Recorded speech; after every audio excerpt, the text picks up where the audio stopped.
Assalamualaikum warahmatullahi wabarakatuh. Saudaraku yang beriman, apa kabar kalian semua? Semoga dalam keadaan sehat walafiat dan dalam lindungan Allah Subhanahu wa taala. Amin ya robbal alamin. Saudaraku yang beriman, kali ini kita akan membahas tentang perjanjian kita dengan Allah Subhanahu wa taala sebelum kita dilahirkan ke dunia ini.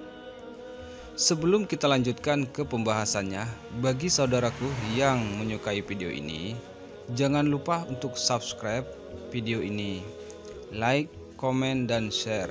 Dan jangan lupa aktifkan tombol lonceng notifikasinya agar kalian tidak ketinggalan video-video lainnya.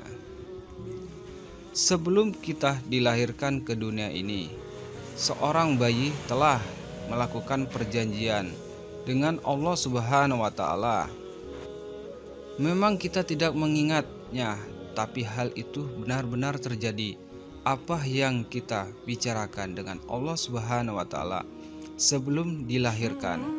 Kenapa kita tidak mengingat dialog dengan Allah Subhanahu wa taala saat masih janin? Tonton video ini hingga akhir agar tidak gagal paham dan tersesat. Apa yang kita bicarakan dengan Allah Subhanahu wa taala sebelum lahir ke dunia ini? Perjalanan hidup manusia sudah dirincikan dari alam ruh, kehidupan di dunia hingga kehidupan akhirat, dan berakhir di surga atau di neraka. Manusia sudah mengadakan perjanjian dengan Allah Subhanahu wa taala. Jika menyanggupi melaksanakannya, janji itu kita akan lahir ke dunia ini. Jika tidak, kita tidak akan ada di dunia ini. Saat dalam kandungan, itulah sang janin bisa berkomunikasi dengan Allah Subhanahu wa taala. Dialog itu berisi perjanjian dengan Allah Subhanahu wa taala. Dan ingatlah ketika Tuhanmu mengeluarkan keturunan anak-anak Adam dari sulbi mereka, dan Allah Subhanahu wa taala mengambil kesaksian terhadap jiwa mereka seraya berfirman, "Bukankah aku ini Tuhanmu?"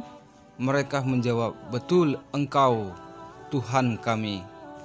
Kami menjadi saksi, kami lakukan yang demikian itu agar pada hari kiamat kamu tidak mengatakan sesungguhnya lebih Bani Adam adalah orang-orang yang lengah terhadap ini." Keesaan Tuhan. Quran Surah Al-A'raf ayat 172. Hal ini pun dibenarkan oleh Ubay bin Ka'ab. Beliau berkata, mereka ruh tersebut dikumpulkan lalu dijadikan berpasang-pasangan, baru kemudian mereka dibentuk. Setelah itu mereka pun diajak berbicara, lalu diambil dari mereka janji dan kesaksian, "Bukankah aku Tuhanmu?" Mereka menjawab, "Benar, sesungguhnya aku akan mempersaksikan langit 7 tingkat dan bumi 7 tingkat untuk menjadi saksi terhadap kalian, serta menjadikan nenek moyang kalian Adam sebagai saksi, agar kalian tidak mengatakan pada hari kiamat kelak, kami tidak pernah berjanji." Mengenai hal ini, percakapan yang berisi pengakuan si janin ini senantiasa diingat para rasul. Hal ini sesuai firman-Nya. Dan Allah Subhanahu wa taala berfirman, "Dan mengapa kamu tidak beriman kepada Allah Subhanahu wa taala, padahal Rasul mengajak kamu beriman kepada Tuhanmu, dan Dia telah mengambil janji setiamu jika kamu orang-orang mukmin." Quran Al-Hadid ayat 8.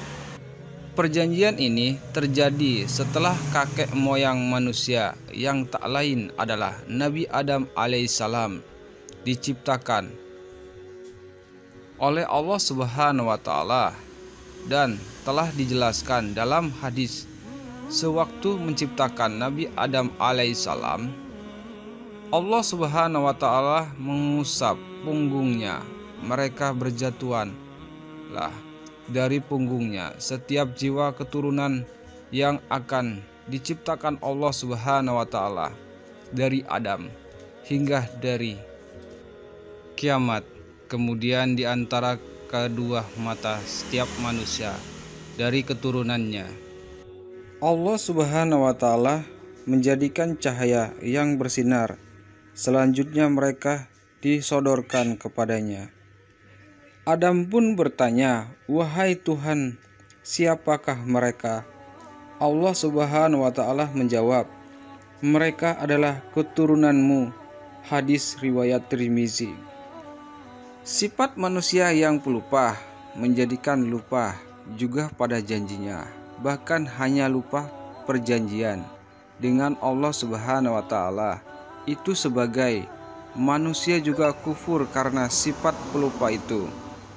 Allah Subhanahu wa taala mengutus para rasul untuk mengingatkan umatnya sehingga tak ada lagi alasan manusia untuk tidak beriman.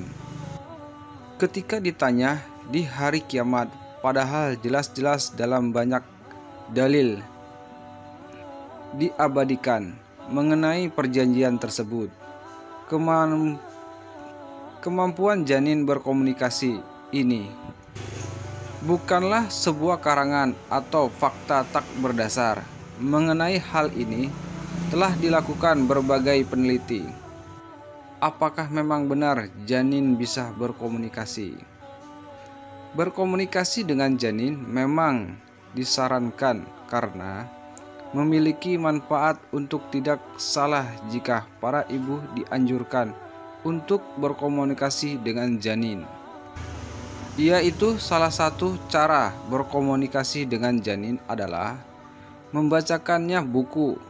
Suara kita yang berkomunikasi dengan si janin akan memiliki dampak positif. Dilansir Opta Club, ada sebuah peneliti yang menunjukkan bahwa suara yang dapat menjadi penenang bagi si kecil, baik ketika di dalam rahim maupun ketika ia telah lahir. Di dunia, bayi yang belum lahir belajar mengenali suara selama ia berada di dalam kandungan, walaupun pada kenyataannya janin tak bisa memahami apa yang kita katakan padanya. Beberapa manfaat mengajak berkomunikasi janin ini dipublikasikan dalam level ada public library. Yang pertama adalah membentuk perkembangan otak bayi. Menjelang umur trimester ketiga, janin yang ada di dalam kandungan sudah mampu mendengar suara-suara yang mereka dengarkan di luar kandungan adalah 10 desibel, lebih rendah dari si pembicara. Ternyata otak bayi pada trimester ketiga mampu mengetahui pola bahasa, tetapi setelah lahir mereka dapat mengenali kata-kata yang pertama kali mereka dengar di dalam rahim ibu. Dan bayi yang melakukan komunikasi memiliki ikatan. Sang bayi tidak hanya mendengar, tetapi mampu mengenali suara ibunya dan menenangkan diri. Seorang ibu menyebabkan denyut jantung janin bayi menurun dan dapat membantu membangun ikatan pendengaran yang berlangsung setelah lahir. Kemudian manfaat selanjutnya adalah melatih kemampuan interaksi kecil dengan mendengarkan suara ayah dan ibunya. Mereka mampu membedakan intonisasi suara di dalam kandungan dalam perut ibu. Janin tak langsung bisa berkomunikasi janin itu ditiupkan terlebih dahulu. Hal ini sudah dijelaskan dalam hadis dari Huzaifah bin Uwais Trada Huanhu berkata, aku mendengar Rasulullah Shallallahu Alaihi Wasallam bersabda, apabila nutfah telah berusia 42 malam, maka Allah Subhanahu wa Ta'ala mengutus malaikat, lalu dibuatkan bentuknya, diciptakan pendengarannya, penglihatannya, kulitnya, dagingnya, dan tulangnya. Kemudian malaikat bertanya, ya Rob, laki-laki atau perempuan? Lalu Allah Subhanahu wa Ta'ala menentukan sesuai dengan kehendaknya, dan malaikat menulisnya. Kemudian malaikat bertanya, ya Rob, bagaimana ajalnya?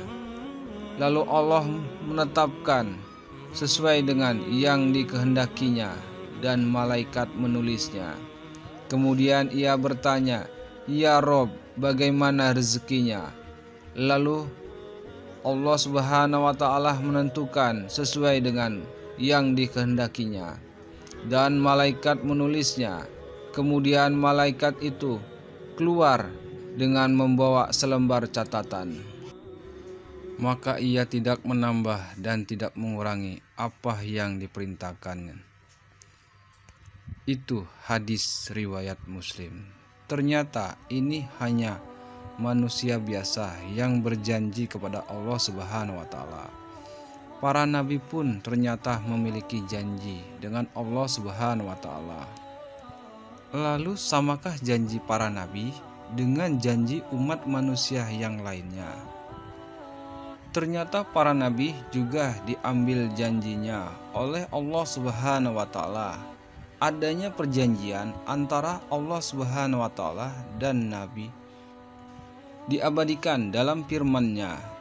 Sumpah serupah juga diambil Allah Subhanahu wa Ta'ala dari para nabi. Dan ingatlah ketika kami mengambil perjanjian dari nabi-nabi dari kaummu sendiri, dan dari Nuh, Ibrahim, Musa, dan Isa, putra Maryam.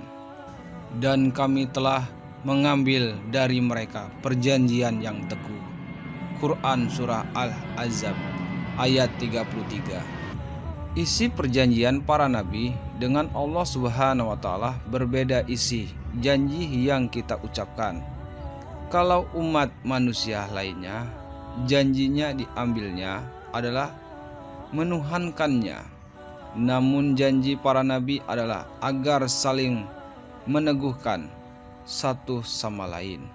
Hal ini telah dijelaskan dalam tafsir At-Tabari, yaitu perjanjian Allah dengan para nabi bukan soal menuhankannya, melainkan soal saling meneguhkan antara satu dengan nabi yang lain, soal penyampaian risalah dan tugas-tugas kenabian lainnya.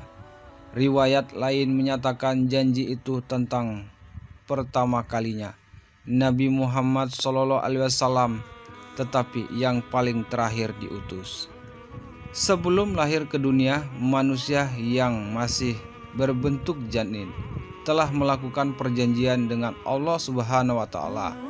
Tak lain isinya adalah menuhankan Allah Subhanahu wa Ta'ala. Namun saat menjalani kehidupan di dunia sebagai manusia, lupa akan hal tersebut.